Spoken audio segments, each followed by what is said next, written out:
नमस्कार, मैं हूं ज्योतिका और आप देख रहे हैं समाचार विजन। तो आइए डालते हैं एक नज़र आज की खास सुर्खियों पर।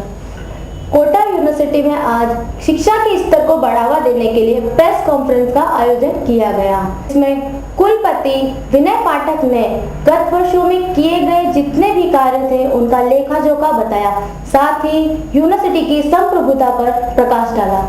कोटा में आज वर्धमान महावीर खुला विश्वविद्यालय के कुलपति प्रोफेसर विनय पाठक ने समाचार विजन के द्वारा बताया कि एक वर्ष में उनके कार्यकाल के दौरान काफी बदलाव किए गए और विश्वविद्यालय ने प्रगति के कई सौगात तय किए, जिनमें मार्कशीट, डिग्रियों के डिजिटलाइजेशन तथा स्टोर में पड़ी 18,000 डिग्रियों को छात्र के घर भिजवाना तथा डिग्रियों में सिक्योरिटी फीचर्स डाल डुप्लीकेट के आदेशों को भी पूरी तरह दूर कर दिया गया। शिक्षकों व कर्मचारियों की कार्यप्रणाली में भी काफी बदलाव किए गए। वहीं सहायक आचार्यों को पदोन्नति देकर आचार्य बनाया गया। प्रोफेसर विनय पाठक ने आगे बताया कि विश्वविद्यालय आगामी वर्षों में और उन्नति कर शिक्षा के फलक पर एक नक्षत्र की मानित उभरेगा और एक रोल मॉडल की भांति अपनी पहचान बनाएगा। चलना MOOCs massive open online courses कर रहा है। इससे दो चीजें होने जा रही हैं। एक तो डेमोक्रेटाइजेशन ऑफ एजुकेशन, लोकतंत्र, और जो शिक्षा का जो क्वालिटी है वो क्या है कि OER बेस्ड कोर्सेज में शिक्षा का क्वालिटी बहुत बढ़ता है। हमारे पास जितने भी, मान लीजिए आज आप मेरा एक कोर्स पढ़ते हो, अच्छी बात है, पर आज कोई स्टैनफोर्ड है, MIT है, कोई और विश्वविद्यालय है, उसने भी कोर्स बनाए हैं। तो हम अपने OER में जो फ्री ऑफ कॉस्ट पूरी दुनिया में कोर्स डेवलप कर रहे हैं, उन कोर्सेज को इससे इंटीग्रेट करके अपने छात्रों को एक क्वालिटी का कोर्स दे सकते हैं। ऑनलाइन कोर्सेज हैं, उसमें आप अध्ययन तो कर सकते हैं, जो सर्टिफिकेशन का काम है उसके लिए केवल पैसे देना है, बाकी काम के लिए पैसे नहीं देना है। तो जो शिक्षा का एक महंगी व्यवसायीकरण हो रहा है वो नेट के माध्यम से, टेक्नोलॉजी के माध्यम से, तो शिक्षा सुलभ हो सकती है। दूसरी टेक्नोलॉजी से आप विश्व स्तरीय कोर्स अपने यहाँ भी पढ़ सकते हैं। तो इस पे विश्वविद्यालय काफी काम करने जा रहा है, मैसिव ओपन ऑनलाइन कोर्सेज और OER पे। ये हमारा टारगेट है कि हम नेक्स्ट टारगेट्स में इन कोर्सेज को करेंगे मैसिव ओपन। कि जनवरी के लास्ट तक अभी हमारे पास 100 के आसपास वीडियो शूट हो गए, तैयार हो गए, 100 से ज्यादा वीडियो शूट हो गए। हमारा 1000 का टारगेट है कि 1000 वीडियो हम शूट करेंगे। तीसरा वो आप लोग सब जानते ही हैं, हर उसके अंदर हम लोग, और चौथा हम स्टूडेंट को काउंसलिंग की सर्विसेज दे सके ऑनलाइन। उसके लिए हम लोग यहाँ पर व्यवस्था कर रहे हैं टेलीफोन के माध्यम से, IVRS interactive voice recording system के माध्यम से, और वेबसाइट और स्काइप के माध्यम से कि हम जो है इस तरीके का काम जो है वो कर पाएंगे। तो मेन चीज है कि एक विश्वविद्यालय लोकल लैंग्वेज, वर्नाकुलर लैंग्वेज में, क्योंकि अभी तक बहुत सारे जो कोर्सेज हैं वो अंग्रेजी भाषा में, MBA के, और ज्यादातर फॉरेन यूनिवर्सिटीज के कोर्सेज हैं। हम लोग की कोशिश है हम अपनी भाषा में यहाँ के कोर्सेज को, इसको जो है आप लोग मतलब डेवलप करने की कोशिश कर रहे हैं हम लोग। अभी उसमें हम प्रश्न बैंक भी बना रहे हैं, एक कॉन्फ्रेंस भी करने जा रहे हैं राजधानी में। दूसरा प्रकृति और अभ्रंश, इनके भी छोटे छोटे सर्टिफिकेट कोर्सेज जो है प्राकृत और अभ्रंश के। और तीसरा एक बात है कि जो कंप्यूटेशनल स्तर पे अगर हम इनकी कोई डिक्शनरी या इनका कोई ऐसा शोध इस पे कर सकें, ये 3 भाषाओं पे, क्योंकि ये राजस्थान से बड़ी लोकल लेवल की स्थिति है, तो इस पे बहुत जरूरी है। ये एक इम्पोर्टेंट हमारा मुद्दा है जिसको हम करना चाहते हैं। ये कि उनका हम कंप्यूटर शिक्षा और उनको कंप्यूटर और स्पोकिंग इंग्लिश वाला जो कोर्स है, जो मतलब ये जो एजुकेशन दोगे, ये भी जो प्रैक्टिकल सेशंस है, डिस्टेंस लर्निंग में 2 कंपोनेंट है। ये स्टूडेंट तो ट्राई करेंगे। ये भी रखा है कि जो प्रैक्टिकल बेस्ड कोर्स है, जो आपने प्रश्न पूछा बहुत अच्छा प्रश्न है, उसमें अभी हम लोग जर्नलिज्म, एजुकेशन और योग, इन सब के कोर्सेज में 2 कंपोनेंट में कर रहा है। साइंस के कोर्सेज में डिस्टेंस लर्निंग में हम मटेरियल और वो चीजें प्रोवाइड कर रहे हैं हमको, और प्रैक्टिकल देने के लिए हम उनके कैंप्स और वो कर रहे हैं जिससे उनको प्रैक्टिकल हैंड ट्रेनिंग मिले। तो ये फ्यूजन ऑफ बोथ होगा जिसकी बात आप कर रहे हैं। एक कैंप कॉम्युनिटी हमारे स्टडी सेंटर हॉस्टल में ही रहेगा।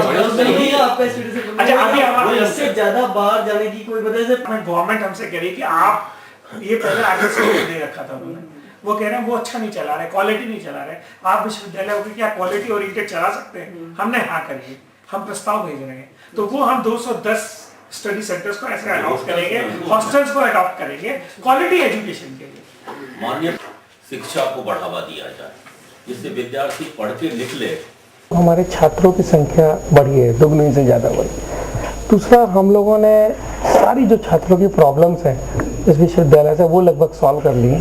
तीसरी बड़ी उपलब्धि है कि हम टेक्नोलॉजी के माध्यम से बहुत आगे बढ़े हैं, ओपन एजुकेशनल रिसोर्सेज में, मैसिव ओपन ऑनलाइन कोर्सेज में, और इस विश्वविद्यालय का पूरे डिजिटाइजेशन का प्रोसेस है।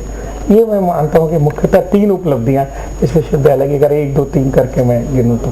और 3 भावी चुनौतियां सर? 3 भावी चुनौतियों में अभी हम बहुत दूर तक पहुँचे नहीं हैं, तो रीच टू अनरीच का मैंडेट पूरा नहीं किया हो पाया विश्वविद्यालय का। हम हर तहसील और गांव तक पहुँचे, सबसे बड़ी चुनौती। दूसरा, हम अपनी शिक्षा को रोजगार परक करें। अभी हम शिक्षा दे रहे हैं, डेमोक्रेटाइजेशन का काम कर रहे हैं, लोकतांत्रिक क्रम का, पर रोजगार परक शिक्षा जो है वो नहीं हो पाई है। उस पर हम जो है वो रोजगार परक जो शिक्षा है वो पूरी करें।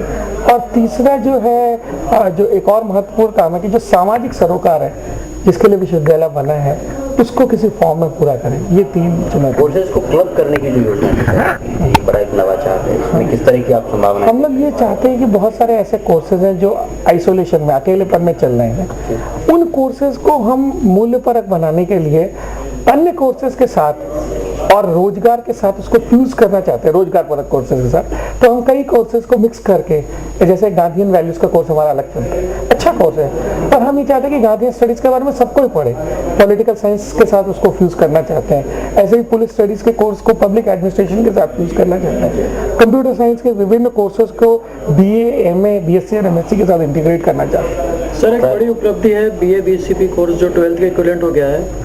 हाँ, वो एक बहुत उपलब्धियों में मैं गिनाना ही भूल गया आप लोगों को। वो बड़ी उपलब्धि ये रही कि BAP के जो कोर्सेज थे हमारे, उन कोर्सेज को हम लोग जो है वो 12th के रिकग्निशन का बहुत दिक्कत आती थी, और हमारे प्रयासों से, और खासकर लीला राम जी गुजर जो हमारे डायरेक्टर एकेडमी हैं, इन्होंने बहुत उसके लिए प्रयास किया, और वो कोर्स आज हमारा इंटर के इक्विवेलेंट हो गया है और बोर्ड ने भी उसको मान्यता दी है।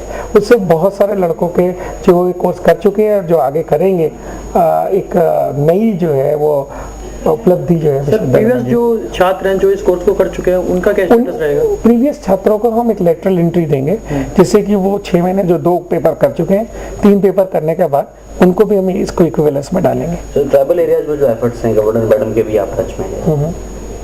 ट्राइबल एरियाज में हम लोगों ने अभी 2 कंप्यूटर कोर्सेज, कंप्यूटर सेंटर्स हम चला रहे हैं। 800 लोगों को हम ट्रेनिंग दे चुके हैं। मेडिकल, कंप्यूटर्स, स्किल और हेल्थ के मुद्दों पे हम लोग वहाँ पे प्रयास करना चाहते हैं, और मुझे लगता है कि अभी स्किल डेवलपमेंट, कंप्यूटर और फंक्शनल इंग्लिश का, वो हमें गवर्नर मैडम के सेक्रेटरी ने कहा है कि आप प्रपोजल सबमिट करिए और हम उसको अप्रूवल देंगे।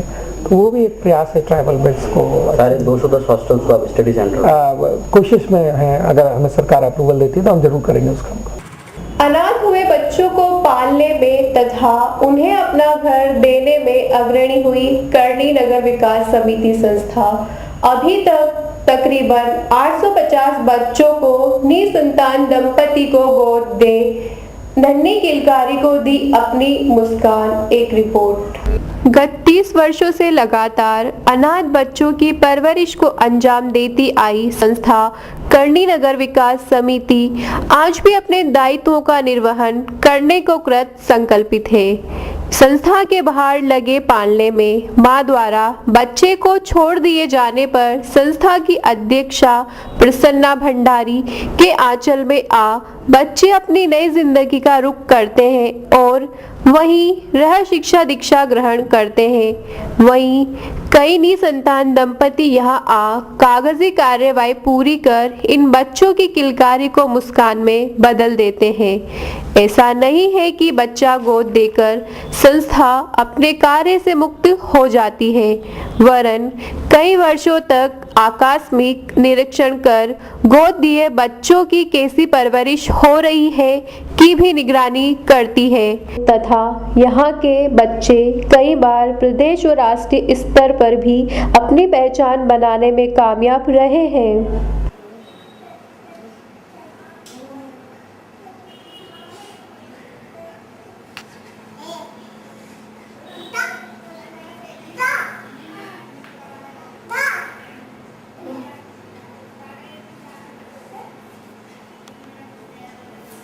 ये बच्चे सब यही इन्हीं बच्चों के लिए, ये बच्चे टोटली यहाँ ऑर्फनेज में रहते हैं।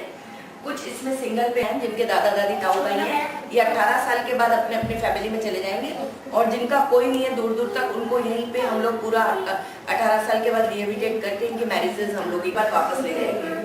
और ये बच्ची को 2 महीने के लिए छोड़ा हुआ है, और इसको 2 महीने के बाद जो भी वेटिंग में कोर्ट से फ्री होगी है उसके बाद लेके जाएंगे।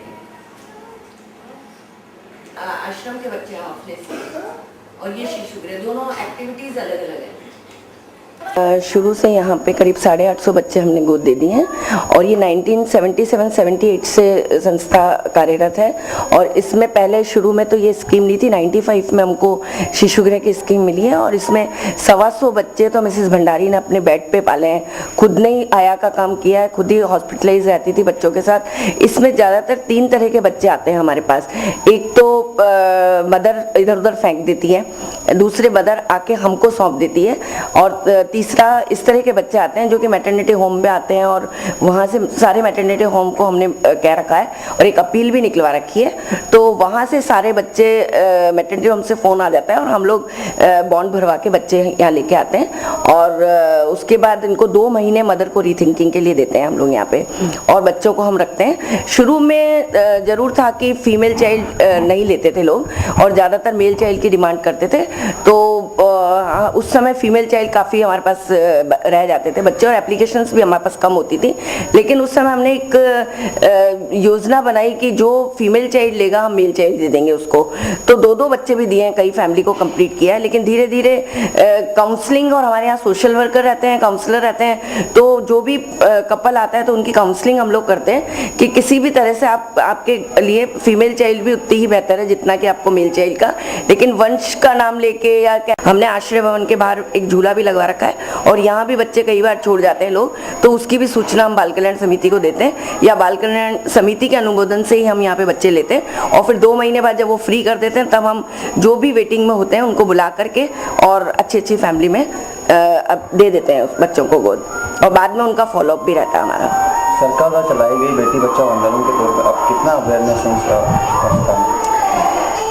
संस्था के माध्यम से अगर मैं सोचूं तो बेटी बचाओ योजना में अब तो लोग बेटियों को बहुत ज़्यादा ही पहल से लेने लगे हैं, और आगे बढ़ के बेटियों को बचाने भी लगे हैं। और अब तो जैसे बैन भी लग गया, और हम लोग भी जगह जगह जाके अवेयरनेस कैंप करते हैं, मोहल्ला मीटिंग करते हैं यहाँ पे, जिसमें लोगों को ये बताते हैं कि बेटियों की क्या उपयोगिता है घर में, और काफ़ी अवेयर हुए हैं। और धीरे धीरे ऐसा हुआ है कि लोग चाहते हैं कि हमें बेटी हो जाए।